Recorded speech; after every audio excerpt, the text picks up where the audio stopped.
Nhasika vabereki, ndura kumbobata kamweya weuchimborume nemweya weutsikombi ugere musowe rino. Fambaika nemo baba Kroko. Ko ndaikumbira kwamvumo kunana baba Mudari nana baba Musondosi kuti ndimbopinda Dhamburusi naSatani agere panapa. Ha, stage ndeyenyuka baba Kroko chero mukatorova chamupidigori. Mweya wemalevels waita kuti vana vaGabhureni vaite tsvimborume. Ndiwo mweya wandira kutsondokota muzuva ranhasi. Imwe nyaya yazve ndeyekuti tanha dzaunosvikira. Uyauona ugodzokera. Apa henyu munoda kutozvisa kulevel rokudenga denga kunge kite. Apa muchikanganwa kuti mimi patakatokutora vamwe wenyu maito epasi takaita zvekutokotama.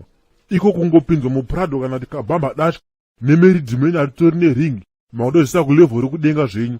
Mhera ndikuudza chisikana, unopiwa gomarara nemadhara aya.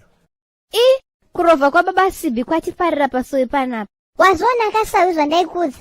Mira timboona kuti nyaya yababa vekwangu iyi iri kunyatsonangepi. Dzikisai gejo baba vari kuzvinyanya mhani havana svabu. Handiti mukuzoda kunge mangu henyu. Rambai henyu muri mudenga imomomo. Muchaibvaka mugoibvisa kusvika maora. Mobva madonha pasi kudzimara maya kunongwa nevana vacheche vanokambaira. Vanhu mukada kujasifraya chihure chenyuka muchingoti tanha dzaunosvikira ka.